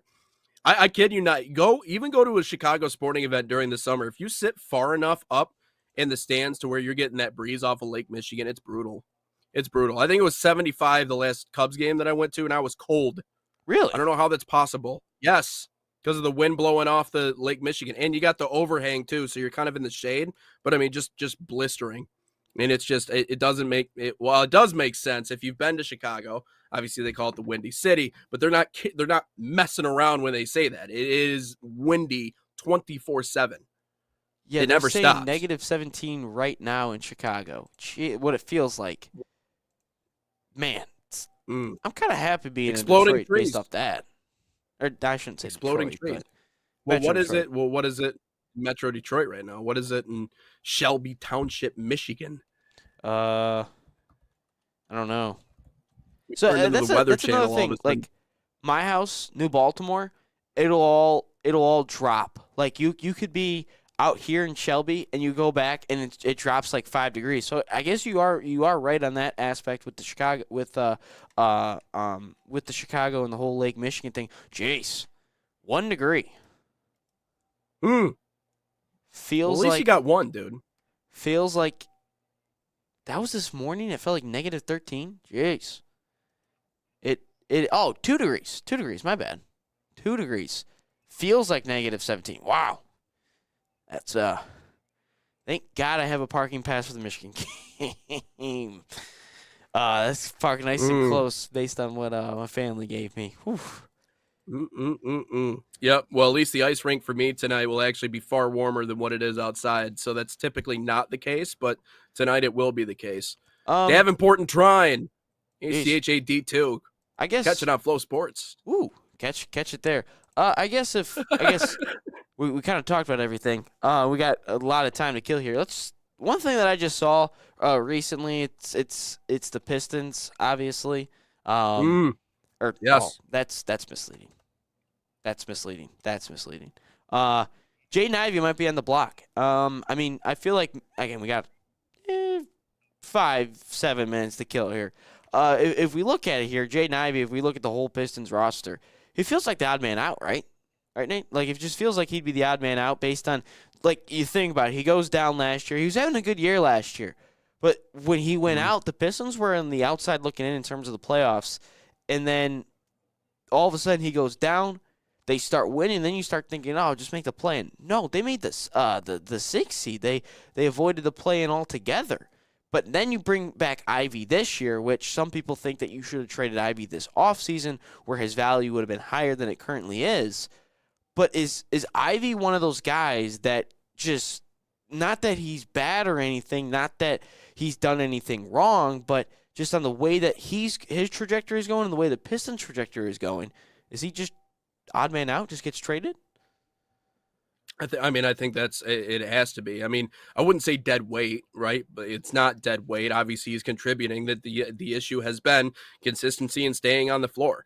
And listen, like, it's what's the Pistons are number 1 in the East for a reason right now. And this isn't something that it's like we need to make a trade because we're one of those teams like we can make a run. We're 6-7 seed. Like, we need someone to get us over the top. It's a team that is well equipped to already make a deep playoff run. But what we've talked about before is that right now, if you're Teron Langdon, you realize that you have all the cards in the deck in your hands. Like, you have the best hand there is because you have all your first-round draft picks. You have a young core. And I think if there's anybody on that list that I think is someone that could utilize as a good trade piece, maybe to go get someone like an MPJ, is someone like Jaden Ivey, because I don't think there's anyone else on that list. Now, mind you, Tobias Harris is like a complimentary piece if you get someone like Michael Porter Jr. back. We can talk about some of the different rumors that we've seen emerge on Pistons Talk. But Herb Jones. You want to do your Herb Jones would be another one. But the only threat in my mind, Ryan, here is you don't want to disrupt the young core. And I think that is the main fear for this Pistons squad, is disrupting that young core. But you have options if you're the Pistons. And that's the best thing that you can have. And I think Jaden Ivey being one of those guys, and you're right, you talked about like projectability. Obviously he has a lot of potential, but is he moving in the same way that this team is moving right now? I think he would make a valuable trade piece. We'll just have to see exactly what they think they can get back for him. And it'd be weird to think, obviously, year being 2026, and you think back to 2022 when Ivey was ultimately drafted, we thought that we were getting the backcourt of the future solidified for a decade plus with Cade, Ivey. Obviously, we got one of those pieces for hopefully a decade plus in Cade Cunningham and how much of a star he is. But Ivey, he's just a guy that just – you knew coming out of college he'd struggle a little bit with the outside game. You kind of look at both of him and Cade's game where it's a driving type of guy, driving down the lane, being super athletic. Like, he's one hell of an athlete, Jaden Ivey is. But just struggles a little bit with the outside shooting with his jump shot. Like, I'm telling you, if Ivey had a consistent jump shot, I think he'd still be on this team. He'd be making a lot of money. I still believe that with Ausar Thompson, like, he would be one of the best players in the league if Ausar had a consistent jumper because of how good he is defensively and his athleticism and getting downhill and getting to the rim. But with Ivey, it just seems odd man out in this situation. He has not done one thing wrong, but I feel like there's something to be said, though, that his game is really similar to Cade's, but Cade can knock down jumpers a little bit at a bit of a higher clip, but it's kind of ball-dominant guards. They can get downhill a lot, little pick and roll a lot. You see that with Cade and with Durant. Like, we thought it was going to be a small ball team.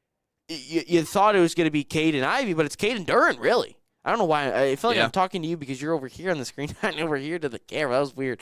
But you think about it, Cade and Durant. Durant was in the same draft as Ivey. And Duran, I would be happy to pay him because at the beginning of the season, I didn't want to pay Duran, to be honest with you. I thought of a big that can't really stretch the floor for you. He doesn't have a consistent jump shot. He's just kind of an athletic freak. I ain't paying $30 million. But then I look at this year, the chemistry that he has with Cade is unbelievable. And he's strong too. Yeah, and you just Heard think, Paul George talk about that. and he's young too. Like I think he was Yeah. 18 when he was drafted because he skipped the senior year of high school to play a year early at Memphis with Penny Hardaway. Man, has that program really fallen off and what it was supposed to be? With gosh, what was his name? James Wiseman, Duran, Amani Bates was on that team for a second. Yeah. Lester Yeah. Quinones. So no, there is it just feel like you feel bad. Like it feels like what JMO was supposed to be. JMO was supposed to be odd man out. If you really think about it, JMO was supposed to be. Now he gets paid. Ivy, I just feel like he's a trade candidate, and I think you're right though. You can't disrupt the core. Like if Ron Holland is a part of some of these trades, I don't really want to give up Ron unless it's for a massive piece that absolutely would upgrade us and take us from here to here. Yeah, I'm doing that. But I don't want to disrupt this young core because they're such a young team. Asar, Cade, Ron, Duran, Dennis Jenkins. You got all these guys. And I think that they're in a position where they don't even necessarily have to make a trade. But I think there's something to be said based on what Langdon's last deadline was of getting a guy like Dennis Schroeder at the deadline to get a ball handler. I think he is the one exception in this town of making deals at the deadline and not falling in love with your own guys. But yeah, I think only time will tell with Ivy. And hopefully that means they'll maybe go out and win an NBA championship. But moving on here on Inside the Game, question of the day. Let's get to it. Question of the day, we already kind of hinted at the Salt Athletic thing earlier. We're going to be having a giveaway starting next week. We just have to decide what that exact giveaway rules are. But Salt Athletic, an official sponsor of us here at the National Soccer Network. Use promo code NSN15 to save 15% off that number one smell-proof cleat bag that we showed earlier on screen. Visit saltathletic.com today or scan that QR code. But this question has been kind of floated around Detroit social media the last couple of weeks. I have no horn, so I can't do it for you. Would you rather be the Bills and lose? If you're the Lions, obviously, would you rather go to the Super Bowl, lose 4 straight times the way that the Bills did back in the 90s, or would you just have rather never gone to one at all? I heard this quote yesterday, and I think it's accurate.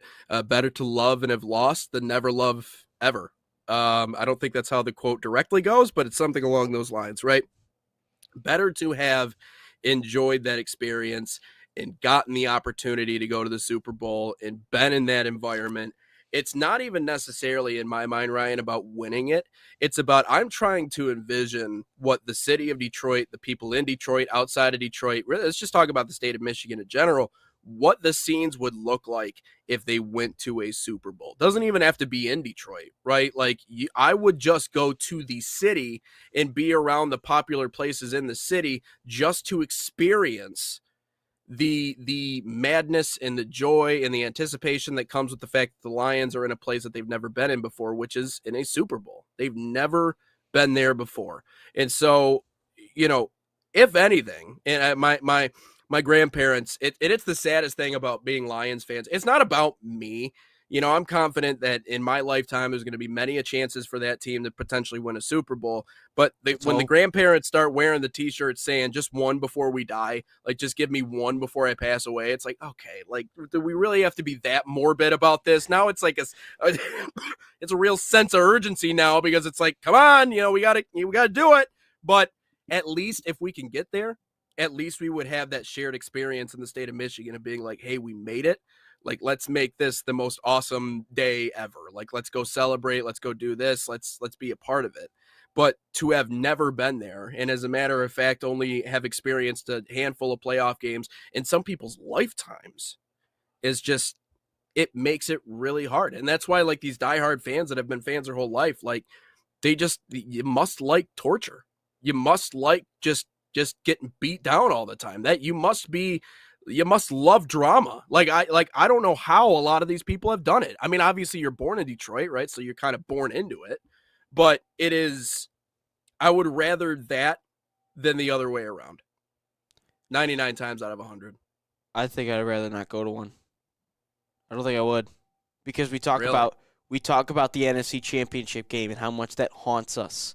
Well, yeah. 17-point lead, and mind you, there were some heartbreaking fashions in the Bills losing on some kicks. Some are blowouts, but we talk about being haunted by that night in San Francisco. Now just amp that up by 1,000 and do it 4 more times. Yeah. Nah, Yeah. man. Nah. I get it. You know, maybe the build up to it, the 2 weeks of the build up to talk. Like, obviously, for us, it would help a lot in terms of being in the media and talking about it. Obviously, that's a different discussion.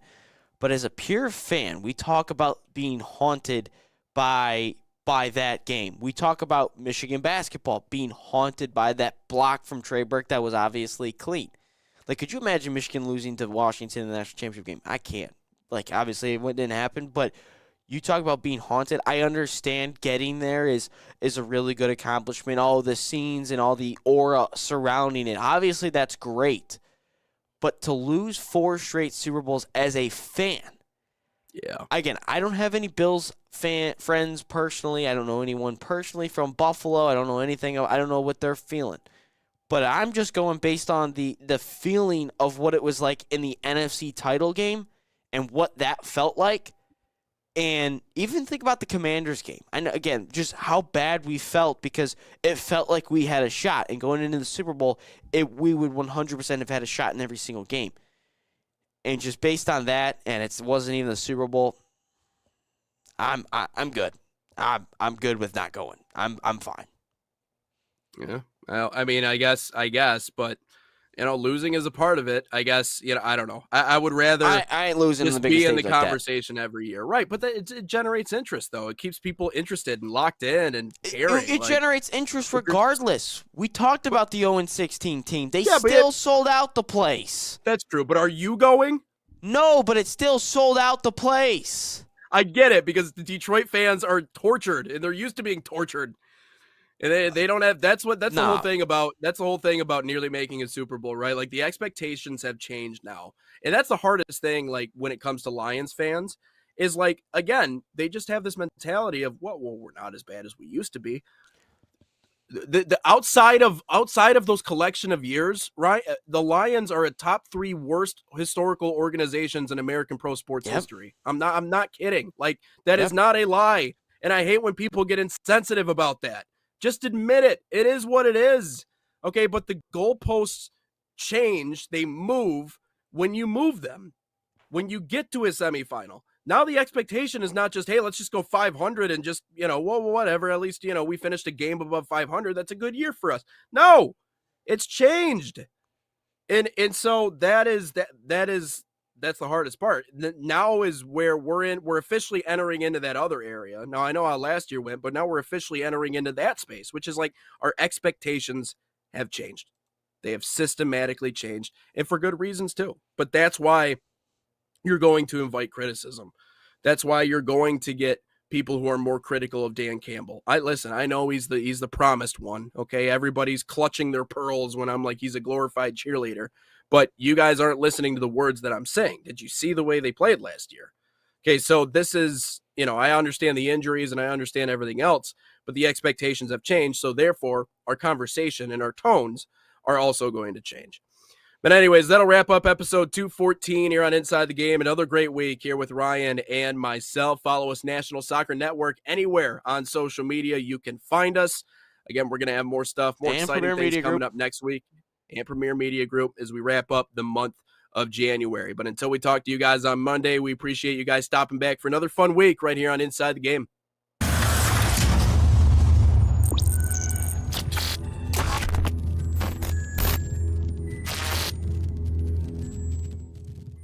From the biggest matches to the hottest takes, Jonathan Turner and Nathan Wenger bring you the stories, the analysis, and the edge you won't get anywhere else.